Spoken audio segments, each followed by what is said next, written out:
Hi everyone, welcome back to my channel. My name is Celeste and this is From Far Out. Today I want to talk a little bit about the new moon in Leo that is happening on July 28th today. I'm going to talk about the deities that I work with during a new moon, the energies that I work with during a new moon, my specific practice and my ceremony that I do with the new moon, and a couple of crystals that I've collected to sort of represent this new moon and manifest some energy. So let's start with the crystals. I know that's always the most exciting part. So I have 3 different crystals that I've collected here.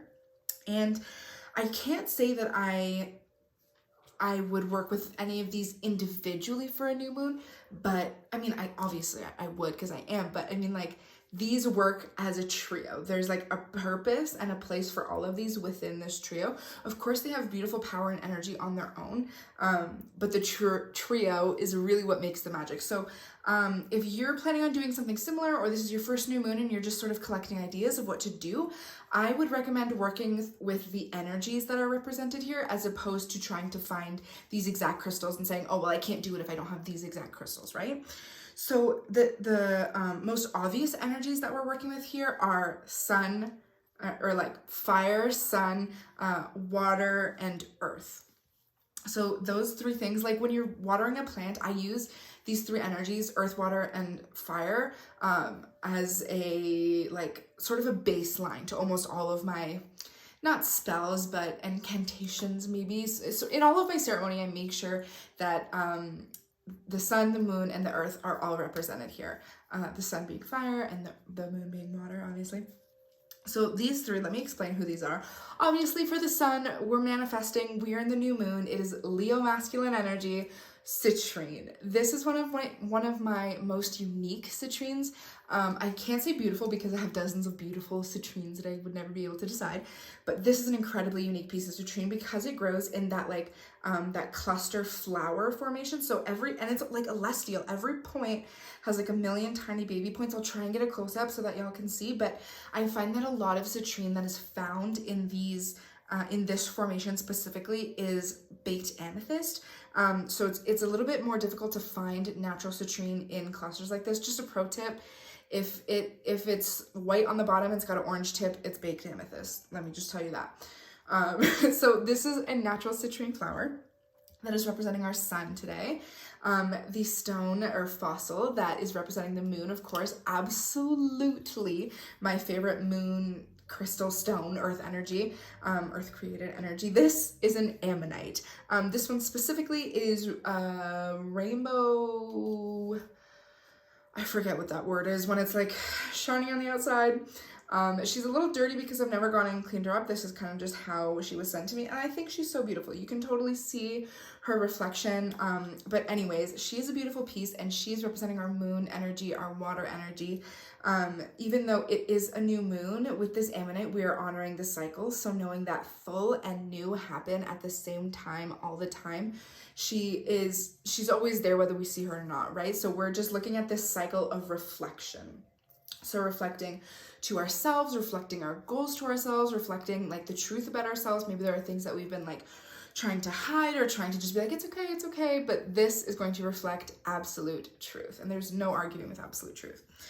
And then the next one that is representing our earth today is actually this lava stone with peridot growing. So typically lava stone, obviously it's a volcanic stone. It's very associated with fire energy, but with this peridot growing on it, it sort of feels more like phoenix energy, like regrowth energy, starting from this black ash and turning into some beautiful green abundance. And isn't that what earth is all about?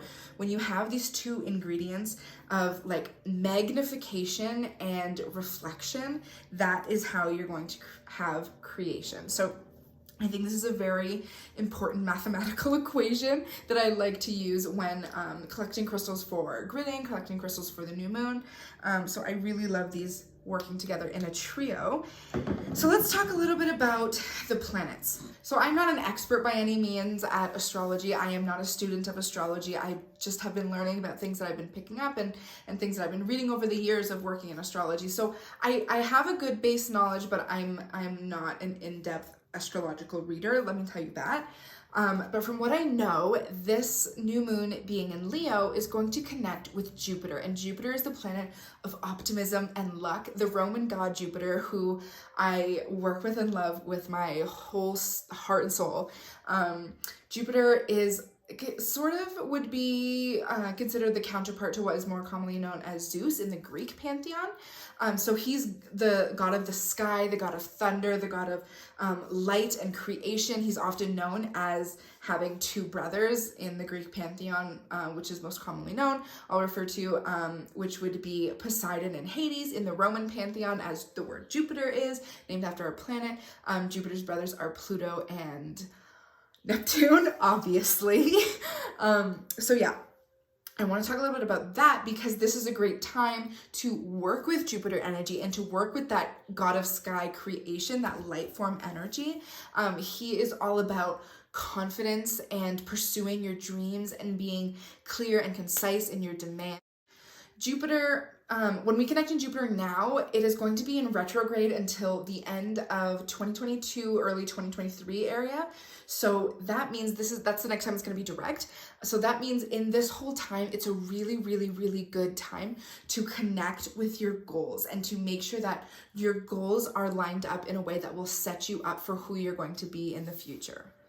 We're working through all of our issues to make us a better version of ourselves at all times. This time is going to be very free of challenges if you're willing it to be. If you have your horse blinders on and you have this set goal and this exact number of this, and this, if you have a very pigeonholed view of what you want in the world, you are going to miss everything that surrounds you, and everything that surrounds you is so much bigger than what is right here.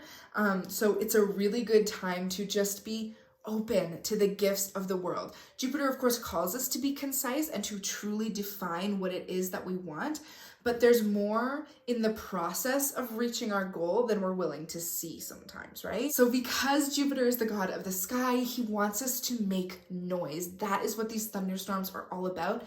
Thunderstorms create energy, leaving the earth feeling new and revitalized. The ground is so fertile from this energy.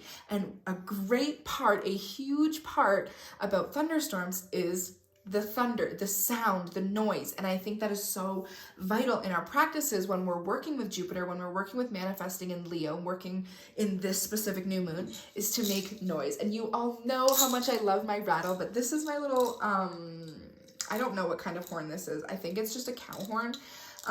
What are they called? I don't know. It's a horn rattle. It's got little beans inside. I love it so much. He's one of my favorite ways to clear because it really changes the setting. Having that noise and those audio, I don't know what that's called. Those auditory vibrations really, really affects the energy in the physical space, but also in the spiritual space that you're creating in your manifestations. So clearing it out, but also offering that pop of energy when it does make that sound to create that sound. That's something that a lot of people use sex magic for, having that orgasm that is that supercharged creative energy, creating that physically, and then using it for a spiritual purpose. And obviously this is not an orgasmic rattle, but on a smaller level, when you're making little sounds, that's a piece of energy that we're taking in through our ears, and that's a piece of energy that you can use to create your manifestation. So I love using rattles for power. Drums are also great that way, but I prefer to use drums when I'm honoring the earth and when I'm honoring the mother. I find the rattle to be a little bit more masculine and the drum to be a little bit more feminine because that's, the heartbeat of our Mother Earth. So yeah, use what you have. Absolutely. There are no hard lines and rules and do's and don'ts. Use what you have, use what feels right. I really like my rattle. They're also very easy to make. If you don't have one, just a hat with some marbles inside, you can do the exact same thing as this, I promise you. Spirit is not expensive, I'm gonna tell you that for sure. Being in the new moon, it lasts for a couple of days. So it's not in this exact minute, at this exact second, this is the energy, right? It's a new moon for I think even 2 nights. Obviously you get your what's that called? Waxing crescent.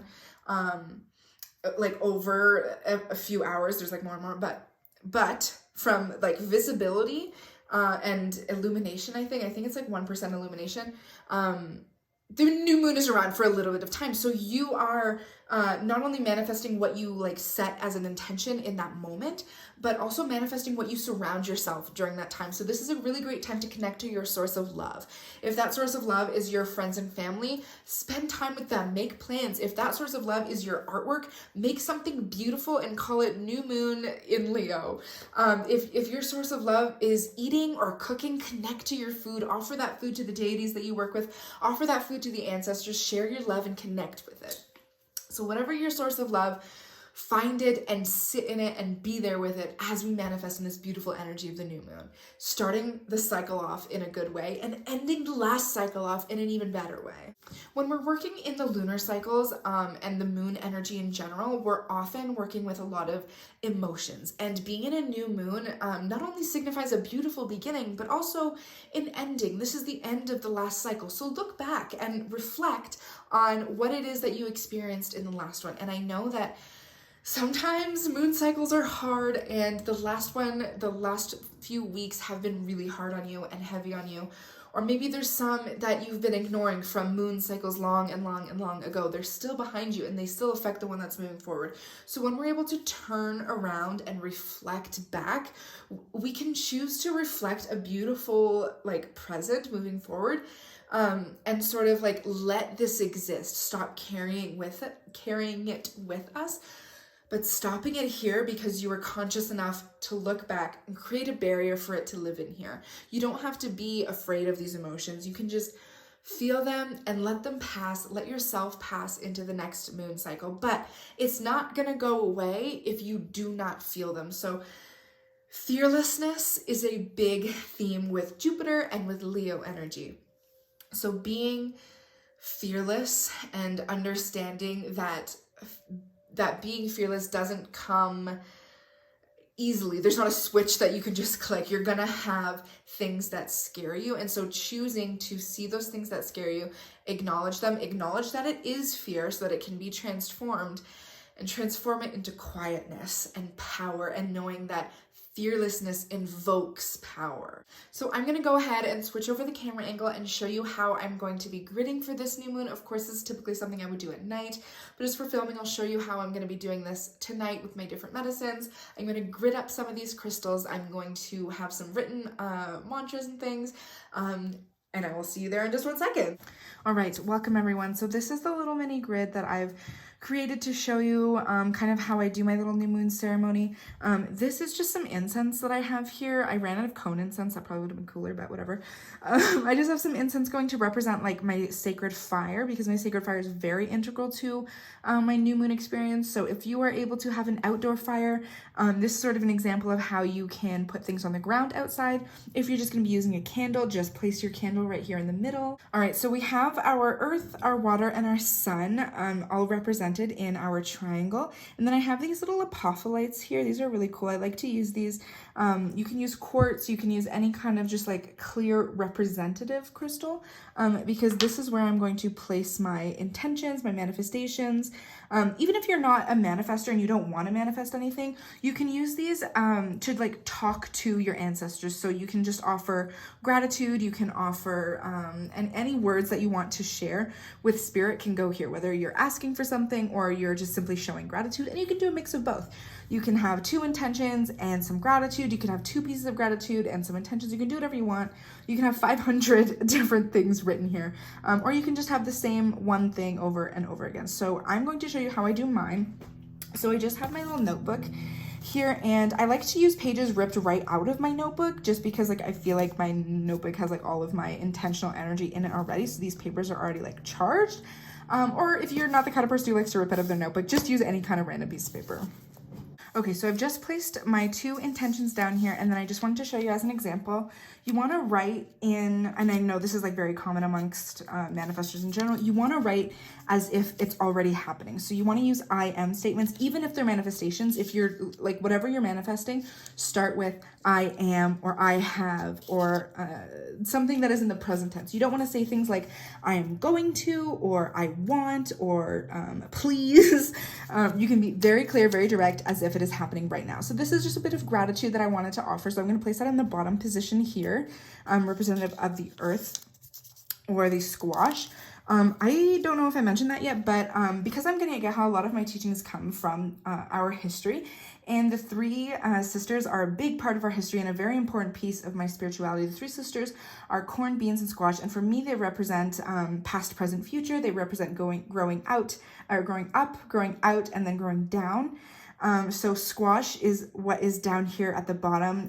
It's a very heavy, dense vegetable, and it grows downwards, and then the beans that grow with it grow up the corn stalk but outwards like this, so there'll be vines in all directions. And then there's the corn, which, as you all know, I mean, maybe not all of you live in areas where corn grows all the time, but corn is very obviously growing upwards, and that's where the fruiting is, at the top of the stalk.